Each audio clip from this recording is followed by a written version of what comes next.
King of Glory International Ministries.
அன்பானவர்களே, ஆண்டவராகிய இயேசுவின் இனிய நாமத்தில் உங்களுக்கு என்னுடைய அன்பான வாழ்த்துதல். சுகமாக இருக்கீங்களா? ஆண்டவர் உங்களை நேசிக்கிறார். எதை குறித்தும் கலங்காமல் ஆண்டவரை நோக்கி பாருங்க. கர்த்தர் உங்களை குறித்த ஒரு பெரிய திட்டத்தை வைத்திருக்கிறார். தயவாய் நம்புங்க. ஆண்டவர் அடிக்கடி வேதத்தில் சொல்லுகிறார், நீங்கள் விசேஷமானவர்கள். இன்றைக்கு நாம் விசேஷமாய் மாறணும். அதை குறித்து தான் இன்றைக்கு தேவ செய்தி. எப்படி நாம் இந்த உலகத்தில் பிரகாசிக்கலாம்? சூரியன் பிரகாசிக்கிறது, நட்சத்திரம் பிரகாசிக்கிறது, சந்திரன் பிரகாசிக்கிறது. ஆம், நீங்களும் அப்படி பிரகாசிக்கணும். ஒரு அருமையான ஒரு தேவ செய்தி. ஆண்டவருடைய வார்த்தையை கேளுங்க. உங்களை ஆண்டவர் பிரகாசமாய் மாற்றுவார். ஆம், நிச்சயம் நடக்கும். உங்களை தான் ஆண்டவர் சொல்கிறார். தம்பி, உன்னை தான், மகளே, உன்னை தான் ஆண்டவர் பார்த்து சொல்கிறார். இந்த சத்தியத்தை உன் உள்ளத்தின் ஆழத்தில் ஏற்றுக்கொள். நீ பிரகாசிக்க முடியும். யாரையும் ஆண்டவர் பிரகாசிக்க பண்ணிடுவார். தைரியமாக இருங்க. தேவ செய்தியை கேளுங்க. இன்றைக்கு நான் உங்களோடு கூட பேசுகிற தேவனுடைய செய்தியினுடைய தலைப்பு, நாம் ஒவ்வொருவரும் பிரகாசமாய் மாற வேண்டும் என்று சொல்லி விரும்புகிறோம். நான் எப்படி இருக்கணும்? பிரகாசிக்கணும். யாருக்காவது இருளாக இருக்கணும், அப்படியே இருண்டு போய் இருக்கணும், அப்படி யாராவது நம்ம நினைக்கிறோமா? நினைக்க மாட்டோம். அதுக்கு என்னெல்லாம் செய்யணுமோ அதை செய்வோம். Hello, praise the Lord. இருக்கீங்களா? கவனிக்கிறீங்களா? வாழ்க்கையில் பிரகாசமாக இருக்கிறதுக்கு என்ன செய்யணும் அதை செய்ய மாட்டோம்.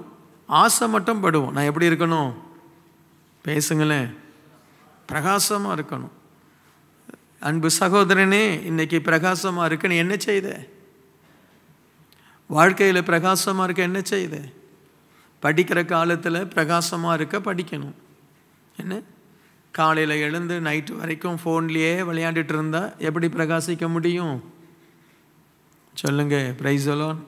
எப்படி முடியும்? வேலை செய்கிற இடத்துல பிரகாசிக்கணுன்னா நைட்டு சரியான நேரத்தில் படுத்து, காலையில் சரியான நேரத்தில் எழுந்து, சரியானபடி சாப்பிட்டு, சரீரத்தை சரியான அளவுப்படி வைத்து, வேகமாக நடக்கணும், டக்குன்னு உட்காரணும். இப்போ அப்படியே எழுந்தும் பாருங்கள், அப்படியே ஆடி அப்படிலாம் இல்லாமல் டக்குன்னு உட்காரணும், டக்குன்னு எழுந்திருக்கணும், பட்டுன்னு போகணும், சரியா சுறுசுறுப்பாக இருக்கணும். அப்போது வேலை இடத்துல பிரகாசிக்கலாம். நம்ம என்ன செய்வோம்? நைட்டு வருவோம், அந்த பாழாக போன டிவி முன்னாடி உட்காருவோம். என்ன, அதை பார்த்து பார்த்து பார்த்து பார்த்து அதில் அப்படி என்ன தான் இன்ட்ரெஸ்டிங்காக இருக்குது, இல்லைன்னு சொல்லலை. ஆனால் அதை நீ பார்த்தீங்கன்னா நீ ரொம்ப பிரகாசிக்க முடியாது. அல்லேலூயா. ஒரு குழந்தை பிரகாசிக்கணும்னா தாய் என்ன செய்யணும்? அந்த குழந்தைய நல்ல ஆரோக்கியமாய் வளர்க்கணும். ஆமென். அல்லேலூயா. அந்த குழந்தைய கண்டிக்கணும், அந்த குழந்தைய தண்டிக்கணும், அந்த குழந்தைய நல்லா சிறப்பாய் ஆலோசனை சொல்லி வளர்க்கணும். இன்றைக்கு நம்ம நிறைய பேர் பிரகாசிக்கணும்னு ஆசைப்படுறோம். ஆனால் நம்ம செய்கிற காரியம்லாம் இருளடைகிற காரியம். நம்ம குடும்பம் பிரகாசிக்கணும்னு ஆசைப்படுறோம். ஆனால் குடும்பத்தில் சின்ன சின்ன விஷயத்துக்கெல்லாம் சண்டை போடுறோம். என்ன, மனைவியை புருஷன் குற்றப்படுத்துகிறாரு, புருஷனை மனைவி குற்றப்படுத்துகிறாங்க. குழந்தை மார்க்கு சரியாக வாங்கலைன்னா புருஷன் குழந்தை மனைவியை பார்த்து சொல்ல, என்ன குழந்தைய பெற்றிருக்கிற? அந்த அம்மா சொல்லுது, உன்ன மாதிரியே இருக்குது. என்ன, நம்ம பிரகாசிக்கிற வழியை நம்ம பார்க்கறது இல்லை. அல்லேலூயா. இருக்கீங்களா? ஒரு ஆமென் சொல்லுங்களேன். இன்னைக்கு பிரகாசிக்கணும்னு ஆண்டவர் என்ன சொல்கிறாரு? ஏசாயா 60வது அதிகாரம் 1 வசனம் சொல்லுது, எழும்பி பிரகாசி, உன் ஒளி வந்தது, கர்த்தருடைய மகிமை உன்மேல் உதித்தது. யார் பிரகாசிக்கணுமோ அவங்க மேலே ஆண்டவர் ஒளியை அனுப்புவார். ஆமேன். சத்தமாக சொல்லுங்களேன். யார் பிரகாசிக்கணுமோ அவர்கள் மேல் ஆண்டவர் எண்ணத்தை அனுப்புவார். இருளான பகுதியில் இருக்கிறவர்கள் பெரிய வெளிச்சத்தை கண்டார்கள். இயேசு கிறிஸ்து ஒளி. ஆமேன். இயேசு கிறிஸ்து யார்? ஒளி. சத்தமாக சொல்லுங்க. இயேசு கிறிஸ்து யார்? ஒளி. ரட்சிப்பு என்ன? ஒளி. அபிஷேகம் என்ன? ஒளி தான். சத்தமாக சொல்லுங்க. ஒளியை பற்றி மட்டும்தான் சொல்கிறேன். என்ன, நீங்கள் பேசாமல் ஆமேன்னு சொன்னால் மட்டும் போதும். ரட்சிப்பு என்ன? ஒளி. சரியா? ஒளின்னு சொல்லுங்கள், ஆமேன்னு இல்லை. சரியா? அபிஷேகம் என்ன? நான் தான் கரெக்டாக சொல்லிட்டேனே, ஒளி தான். எல்லோரும் சத்தமாக சொல்லுவோம். இயேசு கிறிஸ்து என்ன? ஒளி. சபை என்ன? Price the Lord. நீங்கள் என்ன? நீங்கள் ஒளி தான். சொல்லுங்கள். உங்களை பார்த்தா நீங்களாம் யாரு தான்? ஒளி தான். Price the Lord. ஒளி, ஒளி தான். ஆண்டவர் என்ன சொல்கிறாரு? ஒரு மனுஷன் பிரகாசிக்கணும் அப்படின்னாலே அவன் மேலே ஒளி வரணும். அல்லேலூயா, அல்லேலூயா. உங்கள் மேலே ஒளி வந்திருக்கா இல்லையா? ஆமீன். இப்போது நான் ரொம்ப இந்த லைட்டெல்லாம் ஆஃப் பண்ணிட்டா வச்சுருங்களேன், நான் என்ன ஆகிடுவேன்? இருளாயிடுவேன், முகம் தெரியாது, என்ன இருட்டாயிடும். எல்லா லைட்டும் ஆஃப் பண்ணிட்டோம்னா தேடி பிடிச்சி கண்டுபிடிக்கலாம் யார் எங்கே இருக்கிறாங்க, ஒருத்தரையும் தெரியாது என்ன. ஸோ சில நேரத்தில் பார்த்தீங்கன்னா சில ஆட்களை இருட்டில் ஃபோட்டோ எடுத்தால் பல்லு மட்டும்தான் தெரியுது. நான் பார்த்துருக்கிறேன், சில நம்மளை கூட அப்படி தான் எடுத்துருவான். அவன் என்ன செட் பண்ணி எடுக்கிறானோ தெரியல, வெறும் பல்லு மட்டும்தான் தெரியும். சரியா, ஓகே. ஸோ இன்றைக்கு நம்ம பிரகாசிக்கணும் அப்படின்னாலே இயேசு கிறிஸ்து நம்ம மேலே வரனா தான் வேதம் சொல்லுது, எழும்பி பிரகாசி உன் ஒளி வந்தது, கர்த்தருடைய மகிமை உன்மேல் உதித்து விட்டது. அல்லேலூயா. இன்னைக்கு ஆலயத்துக்கு வந்திருக்கிற நம்ம மேலே என்ன வந்திருக்கு? ஒளி வந்திருக்கு. இயேசுவே என்று கூப்பிடுகிற நம்ம மேலே என்ன வந்திருக்கு? சத்தமாக சொல்லுங்களேன். ஒளி வந்திருக்கு, ஒரு வெளிச்சம். அந்த ஒளி ஒரு ஞானம். இப்போ ஆண்டவர் என்ன சொல்கிறாரு? உங்கள் மேலே ஒளி வரணும் அப்படின்னா உங்களுக்கு ரட்சிப்பு வந்திருக்கணும், பாவ மன்னிப்பு வந்திருக்கணும், தேவன் மேலே விசுவாசம் வந்திருக்கணும், உங்களை குறித்தே உங்களுக்கு ஒரு நம்பிக்கை வந்திருக்கணும். அல்லேலூயா. ஏசப்பா என்னை தொட்டுட்டார், நான் நல்லா இருப்பேன். எத்தனை பேர் அப்படி நினைக்க முடியுது? அல்லேலூயா, ஆமென், பிரைஸ் தி லார்ட், அல்லேலூயா. நம்ம எப்போ ஆண்டவரை ஏற்றுக்கொண்டோமோ அப்பொழுதே ஆண்டவர் நம்ம மேலே ஒரு ஒளியை, ஒரு அக்கினியை, ஒரு எழுப்புதலை ஆண்டவர் கொடுத்துட்டார். அல்லேலூயா. ஸோ அதை பெற்ற உடனே நமக்குள்ள ஒரு நம்பிக்கை இருக்கணும், நான் ஆசீர்வாதமாக மாறிடுவேன். சொல்லுங்க, நான் யாராக மாறிடுவேன்?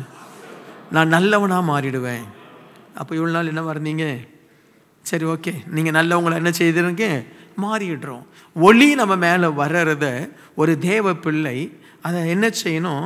அக்னாலேஜ் பண்ணணும். தமிழில் என்ன அது? ஒளி நம்ம மேலே வந்ததை ஏற்றுக்கொள்ளணும். Price the Lord. என் மேலே ஒளி வந்துடுச்சது, என் மேலே இயேசு கிறிஸ்துவினுடைய அபிஷேகம் வந்து விட்டது, என் மேலே தேவனுடைய கிருபை வந்து விட்டது, எனக்கு தேவனிடத்திலிருந்து தயவு வந்து விட்டது. அதுதான் ஆண்டவர் சொல்றாரு, எழும்பி பிரகாசி உன் ஒளி வந்தது. ஆமென் சொல்லுங்களேன். எத்தனை பேர் மேலே ஒளி வந்திருக்கு? புரிஞ்சிட்டிங்களா? உங்கள் மேலே ஒளி வந்திருக்கு. அதை நம்ம புரிந்து கொள்ளணும். சில நேரத்தில் நம்முடைய லைஃப்பில் சில பிரச்சனைகள் வரும். பிரச்சனை எல்லாருடைய வாழ்க்கையிலும் இருக்குது. இப்போ நம்ம இங்கேருந்து இப்போ நீங்கள் புக்கிட் பாட்டோ இல்லாட்டா பஸ் ஸ்டாப்புக்கு போகிறீங்க. அது போகும் பொழுது மழை பெய்யலாம், போகும் பொழுது கொஞ்சம் கால் வலிக்கலாம், அதெல்லாம் நேச்சுரல். ஆனால் நாம் அந்த இடத்துக்கு என்ன செய்ய முடியும்? போய் சேர முடியும். ஒரு பலன் தேவன் தர்றாரு. நம்ம லைஃப்பில் நிறைய போராட்டங்கள் வந்தாலும் புரிந்து கொள்ளுங்க, என் மேலே ஒரு ஒளி இருக்குது, என் மேலே ஒரு கிருபை இருக்குது, என் மேலே ஒரு அழைப்பு இருக்குது. அல்லேலூயா, அல்லேலூயா, அல்லேலூயா. அடுத்து மத்தேயுல ஆண்டவர் சொல்கிறாரு, மத்தேயு 5வது அதிகாரம் 16வது வசனம், இவ்விதமாய் மனுஷர் உங்கள் நற்கிரியைகளை கண்டு பரலோகத்தில் இருக்கிற உங்கள் பிதாவை மகிமைப்படுத்தும்படி உங்கள் வெளிச்சம் அவர்களுக்கு முன்பாக பிரகாசிக்க கடவது. அல்லேலூயா. உனக்குள்ள வந்த ஒளி உன்னை வெளிச்சமாய் மாற்றணும். ஆமென் சொல்லுங்க. நீ வாசிக்கிற வசனம் உங்களை வெளிச்சமாய் மாற்றணும். நீங்கள் கேட்குற பிரசங்கம் உங்களை வெளிச்சமாய் மாற்றணும். நீங்கள் படித்த படிப்பு உங்களை வெளிச்சமாய் மாற்றணும். ஆமென் சொல்லுங்களேன். அல்லேலூயா, அல்லேலூயா. உன் குடும்பம் வெளிச்சமாய் மாறணும். அதுக்கு ஆண்டவர் என்ன சொல்கிறாரு? மனுஷர் உங்கள் நற்கிரியைகளை கண்டு பரலோகத்தில் இருக்கிற உங்கள் பிதாவை மகிமைப்படுத்தும்படி உங்கள் வெளிச்சம், சொல்லுங்க, என்னுடைய வெளிச்சம், என்னுடைய வெளிச்சம், சத்தமாக சொல்லுங்க, என்னுடைய வெளிச்சம் என்ன செய்யணும்? பிரகாசிக்கணும். எனக்கு அன்பானவர்களே, நமக்குள்ள பரலோக தேவன் நிறைய திட்டங்களை வைத்திருக்கிறார். யார் ஒருவன் தனக்குள் இருக்கக்கூடிய திட்டங்களை அசட்டை பண்ணுகிறானோ, இல்லாவிட்டால் அதை அறியாமலே இருக்கிறானோ, அவனால் பிரகாசிக்க முடியாது, பிரகாசிக்க முடியாது. நீங்கள் தான் உங்களுக்குள்ளே இருக்கக்கூடிய உன்னதமான நற்குணங்களை கண்டுபிடிக்கணும். நான் எப்பவுமே சொல்லுவேன், என் பிள்ளைகள் கூட சொல்லுவேன், ஏதாவது ஒன்றில் டீப்பாக போ, ஏதாவது ஒன்றில் டீப்பாக போ. இப்போ அந்த பொண்ணு கீபோர்டு போடுறா, என்றைக்கும் 3 வருஷம் அதே டொயின் டொயின் டொயின் டொயின். ஏன்னா அதுக்கப்புறம் இன்னொரு பொண்ணு வரும், இவளை விட சூப்பராக போடுவா. அதுக்கப்புறம் என்ன ஆகிடும்? இப்போ போட்ட பிள்ளை என்ன செய்திருவா? பிரகாசிக்க மாட்டா. நான் சொல்கிறது விளங்குதா? பிரகாசிக்க மாட்டா. இப்போ அந்த தம்பி அடிக்கிறார், ட்ரம் அடிக்கிறார். திடீர்னு யாரோ ஒருத்தர் வர்றாரு, அவர் அந்த தம்பி இன்னும் அழகாக அடிக்கிறாரு. அதுக்கப்புறம் இப்போ அடிக்கிற தம்பி என்ன செய்ய மாட்டாங்க? பிரகாசிக்க மாட்டாங்க. இப்போ இங்கே இருக்க கொயர் நல்லா பாடுறாங்க, ஆனால் இதுக்கப்புறம் புதுசாக ஆட்கள் வர்றாங்க, அவங்க பாடுறாங்க, இன்னும் மகிமையாக பாடுறாங்க. இங்கே வந்து நடத்துகிற ஊழியக்காரன் கூட புதுசாக ஊழியக்காரன் வர்றாங்க, அவங்க பாஸ்டர் வின்சென்ட்டை விட ரொம்ப அழகாக பிரசங்கிக்கிறாங்க. அப்போது என்னுடைய மகிமை என்ன செய்திடும்? குறைஞ்சிடும். அப்போது ஒரு தேவ பிள்ளை தனக்குள்ள இருக்கக்கூடிய அந்த அந்த கிஃப்டை ரொம்ப ஆழமாக உள்ளே போகணும். அல்லேலூயா, ஆமென். நல்ல ஆழமாக உள்ளே போகணும். அதாவது நமக்கு ஆண்டவர் ஒரு ஞானத்தை கொடுத்துட்டா, ஆண்டவர் நமக்கு ஒரு கிருபையை கொடுத்துட்டா, அதில் டீப்பாக போகணும். அல்லேலூயா, அல்லேலூயா. இருக்கீங்களா? யார் வாழ்க்கையில் முன்னேறலன்னு பாருங்கள். தங்களுக்கு கொடுக்கப்பட்ட ஆசீர்வாதங்கள், வேலை, தங்களுக்கு கொடுக்கப்பட்ட பொறுப்பை ஏனோ தானோன்னு செய்கிறவங்க பிரகாசிக்கவே முடியாது, பிரகாசிக்கவே முடியாது. அல்லேலூயா. இன்றைக்கி நிறைய இடத்துல அதுதான். எனக்கு அன்பானவர்களே, நீங்கள் பிரகாசிக்கணும்னா நீங்கள் கொஞ்சம் எக்ஸ்ட்ரா ஆர்டினரியாக இருக்கணும். ஆமேன்னு சொல்லுங்கள். கொஞ்சம் டீப்பாக போகணும், கொஞ்சம் ஸ்ட்ரகிள் பண்ணணும். எல்லா பிள்ளைகளும் படிக்குது, சில பிள்ளைகள் பிரகாசிக்குது. என்ன? சில பிள்ளைகள் பிரகாசிக்குது. அதை நாம் எப்படியாவது நம்முடைய பிள்ளைகளுடைய மனசில் கொண்டு வரணும். சில பிள்ளைகளால் படிப்பில் பிரகாசிக்க முடியலையா? ஒரு மியூசிக் இன்ஸ்ட்ருமெண்ட், இல்லாவிட்டால் நற்குணம். ஆண்டவர் சொல்கிறாரு, பிதாவானவர் மகிமைப்படும்படி நற்குணம், அன்பு, உதவி செய்வது. இந்த சபையில் எத்தனையோ வாலிபர்கள் இருக்காங்க. ஆனால் ஒரு சில வாலிபர்கள் பாருங்கள், ஓடி போய் வீடியோ செட் பண்ணுறாங்க, கேமரா செட் பண்ணுறாங்க, என்னென்னமோ செட் பண்ணுறாங்க. என்ன? அவங்க வேலை செய்கிறாங்க, பிரகாசிக்கிறாங்க. என்ன? பிரகாசிக்கிறாங்க. எத்தனையோ குடும்பம் இருக்கும் பொழுது ஒரு சில குடும்பங்கள் தேவனுக்காக ஆலயத்தில் பிரகாசிக்கிறாங்க. அல்லேலூயா. ஆண்டவர் நாம் பிரகாசிக்கலை அப்படின்னா ஆண்டவர் துக்கப்படுவார், துக்கப்படுவார். ஆண்டவர் உருவாக்கின சூரியன் பிரகாசிச்சுட்டு இருக்கு. ஆண்டவர் உருவாக்கின ஒவ்வொரு ஜீவன் இல்லாததெல்லாம் பிரகாசிக்குது. என்ன? ஆனால் நாம் பிரகாசிக்காமல் இருக்கிறோம், சோம்பலாக இருக்கிறோம், அவிசுவாசமாக இருக்கிறோம், நம்பிக்கை இல்லாமல் இருக்கிறோம். இந்த சபை பிரகாசிக்கணும்னா லைட்டு போட்டால் பிரச்சனை இல்லை, அதனால் இது சபை பிரகாசிக்காது. நீங்கள் அந்த ஆல்பா ஊழியத்தில் பிரகாசிக்கணும், நீங்கள் செய்கிற எவாஞ்சலிசத்தில் பிரகாசிக்கணும், நீங்கள் போய் சந்திக்கிற ஒவ்வொரு குடும்பத்திலும் நீங்கள் பிரகாசிக்கணும்.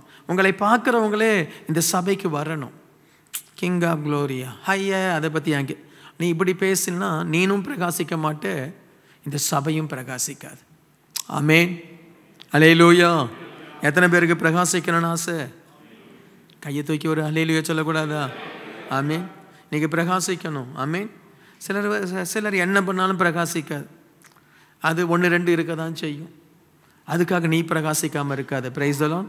அல்லேலூயா. கர்த்தர் நல்லவர். மத்தேயு 17வது அதிகாரம் 2வது வசனம். அவர்களுக்கு முன்பாக மறுரூபமானார், அவருடைய முகம் சூரியனை போல பிரகாசித்தது, அவர் வஸ்திரம் வெளிச்சத்தை போல வெண்மையாயிற்று. இந்த இடத்துல ஆண்டவருடைய முகம் சூரியனை போல பிரகாசித்தது. மத்தேயு 17 மறுரூப மலையில் பேதுரு, யோவான், யாக்கோப்பு 3 பேரோடு ஆண்டவர் போகிறாரு. அந்த மலையில் இயேசு கிறிஸ்து மறுரூபமாகிறார். அவருடைய முகம் எப்படி பிரகாசித்ததா? சூரியனை போல பிரகாசித்தது. அவருடைய வஸ்திரம் எப்படி இருந்தது? வெளிச்சத்தை போல வெண்மையாக இருந்தது. எனக்கு அன்பானவர்களே, இயேசு கிறிஸ்து பிரகாசித்ததை போல நாமளும் சூரியனை போல பிரகாசிக்கணும். அல்லேலூயா. முடியுமா? முடியும். அவர் நீதியின் சூரியன். இயேசு யார்? நீதியின் சூரியன். யாருடைய வாழ்க்கையில் நீதி, நியாயம், நேர்மை இருக்கோ தேவன் அவர்களை பிரகாசிக்க வைப்பார். ஆமென். வசனம் சொல்லுது, நீதிமானுடைய பாதை நடுப்பகல் வரைக்கும் அதிகமாக பிரகாசிக்கிற சூரிய வெளிச்சத்தை போல இருக்கும். அல்லேலூயா. சத்தமோர் அல்லேலூயா. ஆமென். இன்னைக்கு நீங்கள் பிரகாசிக்கணும் அப்படின்னா நீங்கள் நீதி உள்ளவர்களாக இருக்கணும், நேர்மை உள்ளவர்களாக இருக்கணும்.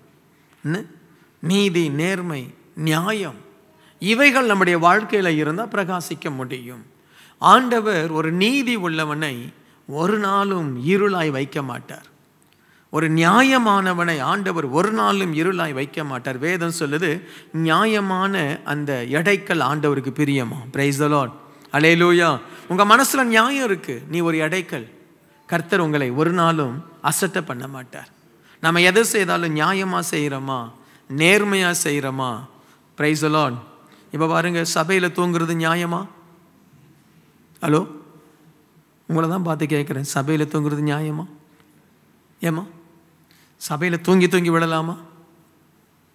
ஹலோ, பிரைஸ் ஹலோ, நியாயமா? சபைக்கு லேட்டாக வர்றது நியாயமா? சபைக்கு தசம பாகம் காணிக்க கொடாமல் இருப்பது நியாயமா? பேச மாட்டிருக்கீங்களே. அல்லேலூயா. மனைவியை வீட்டில் அடிச்சுட்டு வெளியில் வரும்பொழுது, இதை பாரு, இதை பற்றி வெளியில் சொல்லாத, அமைதியாக வந்து சிரித்த முகத்தோடு வந்து சிரித்த முகமாக போ அப்படின்னு சொல்கிறது நியாயமா? ஹலோ, இல்லாட்டா கணவனை கேட்குற கேள்வியெல்லாம் கேட்டு சர்ச்சில் வந்து எதாவது மூஞ்ச காமிச்சிங்க அங்கேயே கேட்பேன், நியாயமா? காலையில் பிரேக்ஃபாஸ்ட் தராமல் கூப்பிட்டு வர்றீங்களே, நியாயமா? Hello, praise the lord. ஆமென். புருஷன் காலில் தேடுறாரு, ஏம்மா பேண்ட் இருக்குது ஷர்ட் இல்லையம்மா, ஒரு ஷூ இருக்குது இன்னொரு ஷூவை காணுமம்மா, நியாயமா? Hello, praise the Lord. நியாயம், நீதி, நேர்மை எல்லா இடத்துல இருக்கணும். நான் ரொம்ப நியாயம் பிரதர். என்னத்தில் நியாயம் ஐயா? காலையில் எழுந்து தேவனை துதித்தாயா, உனக்கு ஜீவனை கொடுத்தாரு, பிரைஸ் தி லார்ட். அப்படியே பெட்டில் படுத்த மாதிரியே நீ இல்லையே, எலும்ப பலன் தந்தாரே, பிரைஸ் தி லார்ட். ஆமீன். சில நேரத்தில் ஆண்டவர் அற்புதமானவர். ஒரு குடும்பத்துக்கு நான் போயிருந்தேன் ரொம்ப வருஷத்துக்கு முன்னாடி.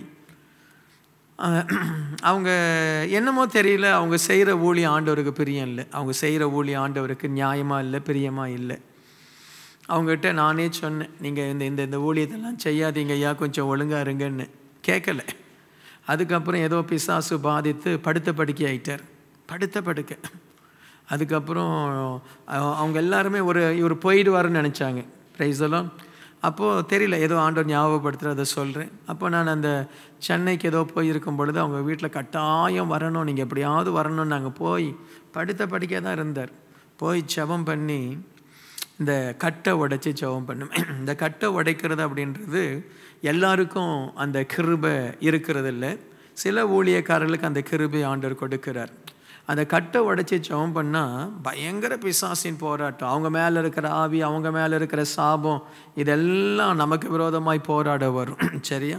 அப்போ அதனால் எல்லாவற்றையும் அக்னியில் ஒப்பு கொடுத்து அந்த மனுஷனுக்கு ஜெபம் பண்ணி கட்டை உடைச்சி அடுத்த நிமிஷமே எழுந்து அவர் அப்படியே அந்த பெட்டெல்லாம் சுற்றி நடக்க வச்சு அதுக்கப்புறம் நல்ல சுகமாயிட்டார். ஆனால் அவ்வளோ நன்மை செய்த அந்த ஜீவனை காப்பாற்றி அவரை நடத்தின எனக்கு அவங்க சரியானபடி நியாயம் செய்யலை. நியாயம் நான் காணிக்க இல்லை, நியாயம்னா இது இல்லை. அவங்க வந்து அவ்வளோ ஒரு நன்மை, ஒரு ஜீவன், திரும்ப ஒரு ஜீவனை அவங்களுக்கு ஆண்டவர் கொடுத்தாரு. ஆனால் எனக்கு விரோதமாய் தீங்கு செய்தார்கள். எனக்கு விரோதம் என்ன செய்தாங்க? தீங்கு செய்தாங்க. நியாயமா என்ன? ஸோ நிறைய நேரம் நம்ம ஏன் சூரியனை போல பிரகாசிக்கலை அப்படின்னா, நியாயம் இல்லாதவர்களை தேவன் பிரகாசிக்க விட மாட்டார். அவங்க என்னதான் ஊழியம் செய்தாலும், என்னதான் ஓடி ஓடி பண்ணாலும், உனக்கு நியாயம் இல்லையப்பா, உனக்கு நன்மை செய்தவனுக்கு தீமை செய்கிற, உன்னை ஆசீர்வதித்தவனை நீ என்ன செய்கிற?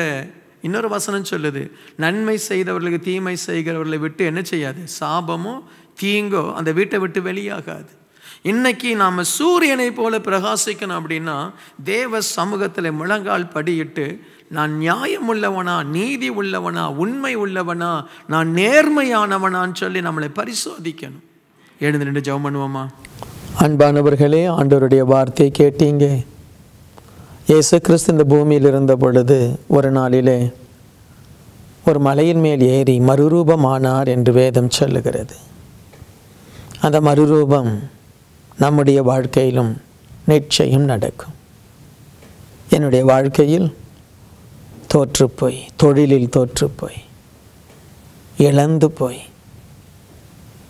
ஐயோ ரொம்ப கஷ்டத்தின் மத்தியில் போகும் பொழுது ஆண்டவர் என்னை மறுரூபமாக்கினார். ஆம், சில ஆண்டுகள் ஆயிற்று. அவர் உங்களையும் மறுரூபமாக்குவார். மேன்மையான ஒரு மகிமையான ஒரு அழைப்பை கொடுப்பார். அதுதான் மறுரூபம். ஒரு பெரிய பரலோக திட்டம் உங்களுக்கு கொடுக்கப்படும். அதுதான் பிரகாசம். இன்றைக்கு கேளுங்க, ஆண்டவரே தானியேல் நட்சத்திரத்தைப் போல, நீதிமான்கள் சூரியனைப் போல பிரகாசிப்பார்கள். நீங்களும் பிரகாசிப்பீங்க. ஜெபம் பண்ணுவோம். அன்பு தந்தையே, நாங்கள் பிரகாசிக்க வேண்டும் என்று இந்த தம்பிமார், இந்த தங்கைகள், அருமையான என் அன்பு குடும்பங்கள் பிரகாசிக்க வேண்டும் என்று இந்த வார்த்தை அவர்களுக்கு கொடுத்தீரப்பா. பிரகாசிக்கட்டு ராஜா. பிசாசை அவர்கள் பிரகாசிக்க கூடாது என்று சந்தேகத்தை கொண்டு வருவான், சோர்வை கொண்டு வருவான்.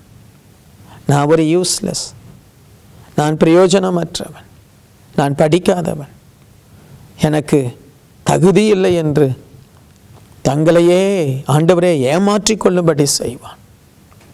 யாரையும் பிரகாசமாய் மாற்றுகிற உங்கள் பாதத்தை இந்த பிள்ளைகள் பிடிக்கட்டு ராஜா, பிடிக்கட்டு ராஜா. எவ்வளோ அன்புள்ள தெய்வம் நீர். உம்மிடத்தில் வருகிற ஒருவரையும் புறம்பாய் தள்ளுவதில்லை. என் அன்பு சகோதர சகோதரிகள் தங்கள் வாழ்க்கையில் உமக்காக பிரகாசிக்கட்டும், தொழிலிலே பிரகாசிக்கட்டும், இந்த உலகத்துக்கு நன்மை செய்கிறவர்களாய் பிரகாசிக்கட்டும். அன்னை தெரேசாவை போல நன்மை செய்கிறவர்களாய், ஏழை எளியவர்களுக்கு ஆகாரம் கொடுக்கிறவர்களாய், உதவி செய்கிறவர்களாய், ஆண்டவரே தாய் தகப்பனற்றோருக்கு தாய் தகப்பனாய் இருந்து இந்த அன்பு ஜனங்கள் பிரகாசிக்கட்டும். கைவிடப்பட்டவர்களுக்கு நல்ல நண்பனாய், நல்ல சகோதரனாய் இருந்து பிரகாசிக்கட்டும். ஒவ்வொருவரும் பிரகாசிக்க அவரவருக்கு என்று ஒரு இலக்கை வைத்திருக்கிறீரப்பா. அதை கண்டுபிடித்து கொள்ளட்டும், அதை கண்டுபிடித்து கொள்ளட்டும். இன்றைக்கு அந்த அபிஷேகம் இறங்கும்படி செபிக்கிறேன், செபிக்கிறேன். தியாகம் பண்ணட்டும், தூக்கத்தை தியாகம் பண்ணட்டும், கடின உழைப்பை ஆண்டவரே தங்களுடைய வாழ்க்கையில் ஆண்டவரே ஆதாரமாய் கொள்ளட்டும். நான் கடினமாய் உழைப்பேன், கடினமாய் உழைப்பேன். அப்படிப்பட்ட ஒரு இருதயம் வரட்டும். படிக்கட்டும். படிப்பு தானே உயர்ந்த இடத்திற்கு கொண்டு போகும். படிக்கட்டும். ஞானத்தை கொட்டும், விவேகத்தை கொட்டும், ஆண்டவரே தாகத்தை கொட்டும். படிக்கணும் படிக்கணும் படிக்கணும்னு சொல்லி என் பிள்ளைகளுக்குள்ளாய் அந்த தாகத்தை கொட்டும். என் வாலிபர்களுக்குள்ளாய் அந்த தாகத்தை கொட்டும். முன்னேறணும், முன்னேறணும். ஆண்டவரே தேவையில்லாத தங்கள் பிரகாசத்தை கெடுக்கிற தவறான நட்புகள், தவறான உறவுகள் இப்பொழுது வேண்டாம்ப்பா. நல்ல ஒரு வேலையில் போய் நல்ல திருமணத்தை செய்யட்டும். அதற்கு முன்பு படிக்கிற காலத்தில் எந்த விதமான தவறான நட்புகள் உம்முடைய பிள்ளைகளுக்கு வேண்டாம் ராஜா. பிரகாசத்தை கெடுத்துடக்கூடாது ஆண்டவரே, அழைப்பை கெடுத்துடக்கூடாது ஆண்டவரே. என் தம்பிமார் புரிந்து கொள்ளட்டும், என் அன்பு பிள்ளைகள் புரிந்து கொள்ளட்டும், பிரகாசிக்கணும் ராஜா. இவர்கள் மூலமாய் தாய் தகப்பனுடைய முகம் பிரகாசிக்கணும். தங்கள் பிள்ளைகளை உயர்ந்த இடத்துல அமருவதை பார்த்து தாய் தகப்பனுடைய முகம் பிரகாசிக்கணும். குடும்பங்கள் ஆசீர்வதிக்கப்படுகிறதை பார்த்து ஊழியனுடைய முகம் பிரகாசிக்கணும். ஆண்டவரே நீர் அப்படி பிரகாசிக்க பண்ணும். நீர் அப்படி செய்வதற்காய் நன்றி. இயேசுவின் நாமத்தில் ஆமேன், ஆமேன். நிச்சயமாய் நீங்கள் பிரகாசிப்பீர்கள். ஆண்டவர் உங்களோடு இருப்பார். God bless you. அன்பார்ந்த நேயர்களே, இந்நிகழ்ச்சியின் மூலம் நீங்கள் பெற்றுக்கொண்ட ஆசீர்வாதங்களை எங்களோடு பகிர்ந்து கொள்ளுங்கள். உங்களுடைய தெளிவான முகவரி மற்றும் தொலைபேசி எண்ணோடு சேர்த்து எழுதி அனுப்ப வேண்டிய முகவரி கிங் ஆஃப் க்ளோரி, எண் 4, new salt colony, Tiruchendur road, Thoothukudi 628001. உங்கள் ஜெபத் தேவைகளுக்கு எங்களை தொடர்பு கொள்ள வேண்டிய தொலைபேசி எண்கள் 0414200675 மற்றும் 8220014177. நீங்கள் இந்த ஊழியத்தை தாங்க விரும்பினால் உங்கள் காணிக்கைகளை கிங் ஆஃப் க்ளோரி என்ற பெயருக்கு காசோலையாகவோ அல்லது டிமாண்ட் டிராஃப்டாகவோ அனுப்பலாம். எங்கள் account number 1202135000031 95. Bank Karur Vysya bank, branch Thoothukudi. IFSC code KVBL 0001-202. தயவு செய்து உங்கள் தசம பாகங்களை எங்களுக்கு அனுப்ப வேண்டாம், அது உங்கள் சபைக்குரியது. தேவன் உங்களை ஆசீர்வதிப்பாராக.